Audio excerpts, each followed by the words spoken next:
Good morning. I'm Hassan Giordano, and this is your DMV Daily Dose for Wednesday, February 12th, 2020.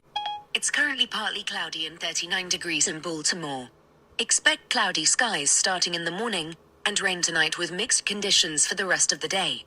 Today's high will be 46 degrees and the low will be 39.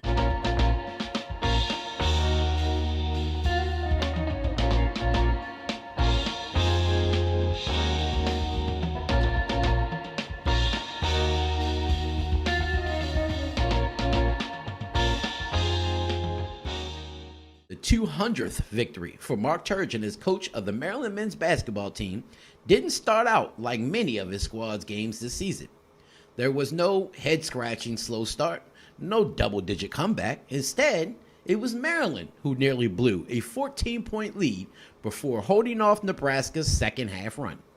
Maryland missed the first free throw attempt of back-to-back one-and-one opportunities in the final 30 seconds, but a last-second block by sophomore forward Jalen Smith on guard Cam Mack's layup attempt helped number 9 Maryland secure a 72-70 victory over the Cornhuskers at Xfinity Center.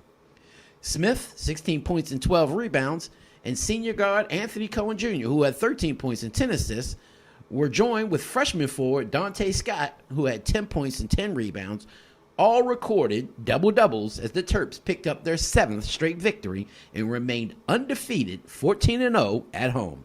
It was the first time since 2001 that Maryland has had 3 players register double-doubles in the same game. Well, Bernie Sanders won New Hampshire's presidential primary last night, edging moderate rival Pete Buttigieg and scoring the first clear victory in the Democratic Party's chaotic 2020 nomination fight. In his win, the 78-year-old Sanders, a self-described Democratic socialist, beat back a strong challenge from the 38-year-old former mayor of South Bend, Indiana. The dueling Democrats represent different generations, see divergent paths to the nomination, and embrace conflicting visions of America's future, according to an AP poll reported article. As Sanders and Buttigieg celebrated, Amy Klobuchar scored an unexpected third-place finish that gives her a road out of New Hampshire as the primary season moves on to a string of state-by-state contests that lie ahead. Both Elizabeth Warren and Joe Biden posted disappointing 4th and 5th place finishes, respectively, and were on track to finish with 0 delegates from the state. Now, the New Hampshire vote gives new clarity to a Democratic contest shaping up to be a battle between 2 men separated by 4 decades in age and clashing political ideologies. Sanders is a leading progressive voice, having spent decades demanding substantial government intervention in healthcare and other sectors of the economy, while Buttigieg has pressed for more incremental change, preferring to give Americans the option of retaining their private health insurance while appealing to Republicans and independents who may be dissatisfied with Trump.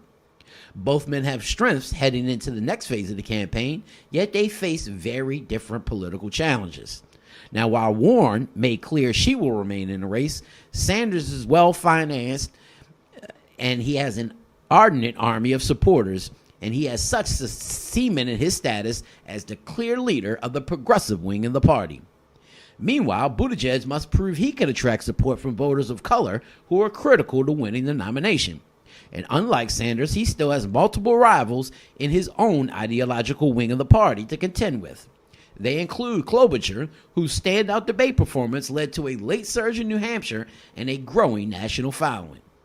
While deeply wounded, Biden promises strength in the upcoming South Carolina primaries, and though former New York Mayor Michael Bloomberg has not been on the ballots yet, he looms large next month when the contest reaches states offering hundreds of delegates. Now, the Baltimore Brew's Mark Reuter is reporting on Aaron Sher Smith, who has been ousted from overseeing tens of millions of dollars of city contracts in the wake of a lacerating report by Baltimore's Inspector General. The report accuses Smith, Baltimore's purchasing agent since 2017, of attempting to circumvent the city's bidding process by holding up the renewal of a police towing contract in an effort to add a vendor to the list of authorized towing companies. Now, despite the report, Smith remains employed by the Young administration. That means Mayor Bernard C. Jack Young's administration. She told The Brew today that she is working on a city software financial system called Enterprise Resource Planning that's under implementation currently. Asked if she wished to comment on the towing contract or the IG report, and she said, "Nah, I don't believe so," and referred all questions to the mayor's office. According to the Inspector General, Isabel Mercedes Cummings, Smith violated procurement rules by failing to create a formal change order that would acknowledge the selection of the new vendor and notify the existing vendors of a new modification of the tow contract. Cummings declined to elaborate on the report today, saying it involved a personnel matter. A more detailed report by her office was handed to Mayor Bernard C. Jack Young back in December.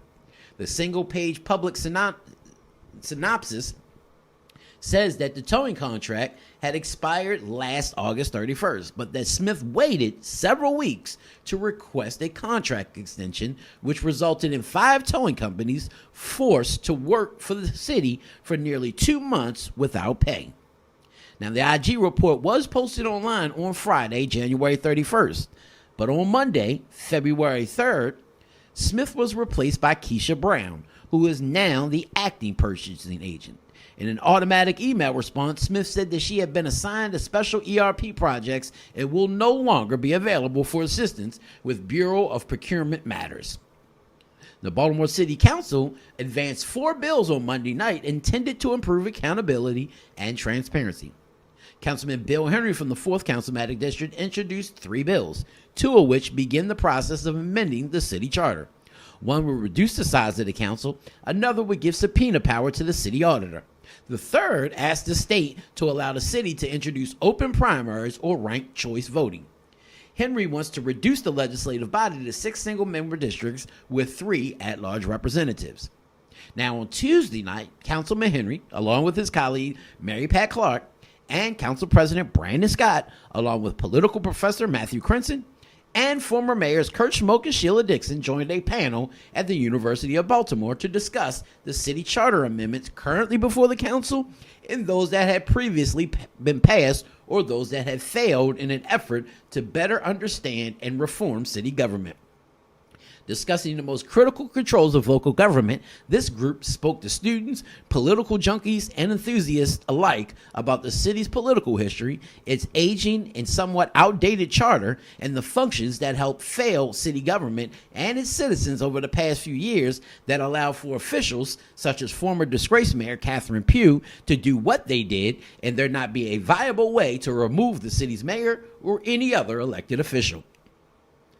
Maryland Matters' Hannah Gaskell is reporting that after years of planning, bronze statues of abolitionists and former Maryland slaves Frederick Douglass and Harriet Tubman were unveiled to members of the Maryland General Assembly and other dignitaries in the State House on Monday night. A mark of true greatness is shining light on a system of oppression and having the courage to change it, said House Speaker Adrian Jones, a Democrat from Baltimore County, at the grand unveiling.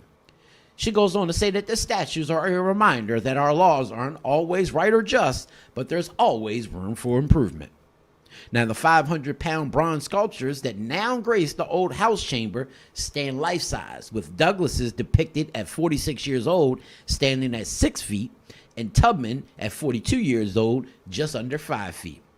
According to the Maryland State Archives, Tubman at that time was a fugitive slave working with the Union Army, whose acts of resistance up to that point had led to the emancipation of hundreds of slaves.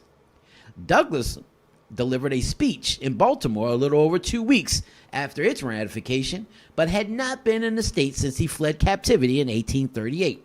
He ultimately made an appearance in the State House in 1874. I'm your man, Mr. Politics, and this has been your DMV Daily Dose for Wednesday, February 12th, 2020. For more information on the articles that I've mentioned, just go on over to that website at www.dmvdaily.news.